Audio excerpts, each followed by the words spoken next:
बिस्मिल्लाहिर्रहमानिर्रहीम। नाज़रीन अस्सलाम वालेकुम। मैं हूं सैयद मोहसिन रज़ा। आप देख रहे हैं मेरे डिजिटल चैनल। उम्मीद करता हूं आप खैरियत से होंगे और मेरी दुआ है कि अल्लाह ताला आपको और आपके अहल खाना को अपनी हिफाजत में रखे। आज की वीडियो इंतहाई अहम है। इसमें मैंने इंतहाई अहम टॉपिक्स हैं जिन पर मैंने आपसे बात करनी है। शॉर्ट वीडियो होगी लेकिन बातें जो है वो बड़ी काम की हैं और ये आपके सुनने वाली हैं। बिलखुसूस पाकिस्तान तहरीक इंसाफ के जो शोधा के हवाले से एक प्रोपेगेंडा किया जा रहा है हुकूमती कैंप की तरफ से, उस पर मैंने बात करनी है। तो स्पेशली मेरी इस वीडियो को ज़रूर देखिएगा। पॉइंट टू पॉइंट मैं बातें डिस्कस करूंगा ताकि आसानी से आपकी बात समझ में आ जाए। उससे पहले एक चीज़ शेयर करते चलूँ। आपको पता है कि गवर्नमेंट की तरफ से जो उच्च हथकंडे किए जाते हैं उसमें एक सबसे उच्च हथकंडा जो इन्होंने रखा हुआ है वो फायर वाल का, और फायर वाल को एक दफ़ा फिर एक्टिव कर दिया जाए। अब जब फायर वाल को एक्टिव कर दिया जाता है तो उसके बाद होता ही है कि आपकी वीडियो ज़्यादा लोगों को नहीं पहुंच पाती। तो इसलिए मेरी आपसे रिक्वेस्ट होगी कि इसका एक तोड़ है, और वो तोड़ ये है कि जो भी बंदा इस वीडियो को ओपन करे वो सबसे पहला काम इस वीडियो को लाइक करने का करे, कमेंट्स करने का करे, और अगर आप न्यू है तो चैनल को सब्सक्राइब ज़रूर कर लीजिएगा। तो जब आप ये तीन चीज़ें कर लेते हैं तो फिर गवर्नमेंट का जो फायर वाल का असर है उसको ज़ाहिर किया जा सकता है, बल्कि ख़त्म भी किया जा सकता है। वीडियो का इब्तिदा मैं करता हूँ पाकिस्तान तहरीक इंसाफ के शोधा के हवाले से। सबसे अहम जो आजकल बर्निंग या हॉट टॉपिक बना हुआ है, एक तो मतीउल्लाह जान साहब का है। मैं उस पर ज़रूर मैंने बात करनी थी। मतीउल्लाह जान साहब पे जो FIR डाली गई है वो कल जब मैंने अदालत में पेश किया गया तो वो भी एक बड़ा उनका हशाश बशाश चेहरा था, जिससे लगता है कि वो झुकने और घबराने वाले नहीं हैं। आपको पता है कि मतीउल्लाह जान साहब इन शोधा की लाशों का डाटा इकट्ठा कर रहे थे, और वो डाटा किसी हद तक पूरी डॉक्यूमेंट्री कंप्लीट कर चुके थे। उनकी आखिरी जो थी पिम्स हॉस्पिटल के अंदर, जब डॉक्टर इमरान सिकंदर साहब और मुख्तार भरत साहब उनकी जो मीटिंग थी उस पर भी उन्होंने अपनी राय देनी थी। तो उससे पहले ही उन्हें रात को उठा लिया गया और उठाकर उन्हें पहले गायब किया गया, फिर थाना मरगला में पेश किया गया, फिर उसके बाद अब अदालत में पेश किया गया। तो उनके ऊपर जो चार्जेस लगाए गए हैं वो चार्जेस ये लगाए गए हैं कि वो आइस का नशा कर रहे हैं। अब देखिए, वो आइस का नशा कर रहे हैं या ये चार्जेस लगाए कि वो आइस का कारोबार करते हैं, ये दोनों इंतहाई भूंडे बेहुदा चार्जेस हैं। जो भी साफ़ी हैं, जितने भी जर्नलिस्ट हैं, सब ने इस बात की तस्दीक की है कि मतीउल्लाह जान साहब तो सिगरेट भी नहीं पीते, बल्कि वो तो ये भी एक बात आई है कि वो चाय भी नहीं पीते बल्कि वो कहवा पीते हैं। अब देखें, मैं इस पर मैं कोई कमेंट्स नहीं करता कि वो आया कि वो चाय सिर्फ पीते हैं या कहवा पीते हैं या वो सिगरेट नहीं पीते। मैं ये कहता हूँ कि आप एक अंदाज़ा लगाएं इस बात का कि एक शख्स को आपने जिसको अरेस्ट किया पाकिस्तान के अंदर, पूरे पाकिस्तान के अंदर, खुदा न खास्ता फ़र्ज़ करें अगर वो एक मतीउल्लाह जान ही वो शख्स रह गया था जो आइस का नशा करता है, और उस पर आपने इतने सख्त चार्जेस लगाकर उसे इस तरह घेरा डाल कर लेके आना था। आप जिस तरह आप उन्हें अदालत में पेश कर रहे हैं, जो चीज़ें आप कर रहे हैं, जो चीज़ें आप दिखा रहे हैं, उससे अंदाज़ा होता है कि भाई ये ड्रामा है, ये ढकोसला है, मसला पीछे कोई और। आप खुद को एक्सपोज किए जा रहे हैं इन चीज़ों से।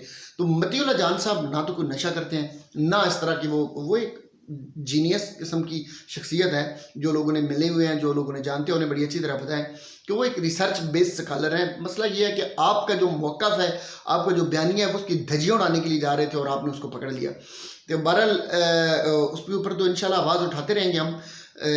अहम बात जो थी वो ये थी कि आप मतीउल्लाह जान को तो आपने रोक लिया, मतीउल्लाह जान की आवाज़ तो बंद आप करने की कोशिश कर रहे हैं और ये इंशाल्लाह नाकाम होगी। लेकिन अब एक और मसला हुआ है कि हुकूमत के अपने कैंप से आवाज़ें आना शुरू कर दी हैं। एक तो हुकूमत के ऊपर जो खुद को हमला किया वो राना सनाउल्लाह साहब ने किया, और दूसरा मौलाना फजल रहमान साहब ने भी किया है। अच्छा, मैं राना सनाउल्लाह साहब की बात पहले आपको बताता चलूँ कि राना सनाउल्लाह साहब जो हैं, आपको पता है कि वो पहले वज़ीर दाखिला थे। जब रजीम चेंज गवर्नमेंट बनी थी तो वज़ीर दाखिला राना सनाउल्लाह साहब को बनाया गया था। अब उस वक्त राना सनाउल्लाह साहब की एक पूरी वर्क थी, लेकिन जब दोबारा इलेक्शन हुआ तो राना सनाउल्लाह साहब को हरवा दिया गया। अब ये आपको भी पता है कि आधी से ज़्यादा हुकूमत तो फॉर्म 47 पर बैठी है। इनके पास 15-20 सीटें हैं, बाकी सारी तो हुकूमत फॉर्म 47 पे है। तो राना सनाउल्लाह साहब को अब ये मसला नहीं है कि मैं हार गया हूँ और मुझे वज़ीर दाखिला क्यों नहीं बनवाया गया। तो वो सिर्फ ये कहते हैं कि फॉर्म 47 वाला फार्मूला मेरे ऊपर क्यों नहीं आजमाया गया। मसला ये था कि अगर उनके ऊपर आजमाया जाता तो वो वज़ारत दाखिला के उम्मीदवार होते। वो हर वक्त गवर्नमेंट को ब्लैकमेल तो करते ही रहते हैं। जब वो वज़ारत दाखिला के उम्मीदवार होते तो फिर मोहसिन नकवी की जगह नहीं बनती थी। तो मोहसिन नकवी को एडजस्ट करने के लिए ज़रूरी था कि राना सनाउल्लाह जैसे शख्स को शिकस्त दिलवाई जाए, और अब उन्हें ज़ाहिर चुप करवाने का फिर अपने उनका तरीका होता है। लेकिन राना सनाउल्लाह साहब को अब चूँकि मौका मिला है, उन्होंने एक स्टेटमेंट जड़ दिया, बल्कि धर दिया, बल्कि बारीक तरीन वार उन्होंने किया। उन्होंने कहा कि हमारे पास इत्तलात आई हैं कि कुछ लोग शहीद हुए हैं, उनकी वरसा को, जो शुहदा हैं, वो उनके लवाहिकीन को हमने भिजवा दिए हैं। वो ये कह रहे हैं असल में कि उनके लवाहिकीन के हवाले कर दिए हैं। जो मैयतें, जो लाशें थीं, वो हमने उनके लवाहिकीन के हवाले कर दी हैं और उनके जनाजे भी पढ़ाए गए हैं। اب ایک طرف سے وہ یہ کہنا چاہ رہے ہیں کہ ہم لاشیں غائب نہیں کر رہے بلکہ جو لاشیں تھیں ہم لواحقین کے حوالے کر رہے ہیں، لیکن دوسری طرف وہ ایک باریک وار جو ہے وہ محسن نقوی پہ بھی کر رہے ہیں. وہ بتا رہے ہیں کہ جو بات تم کر رہے ہو نا کہ لاشیں نہیں ہیں، وہ لاشیں ہیں، اور ساتھ انہوں نے یہ کہا کہ ہمارے پاس انفارمیشن بھی ہے.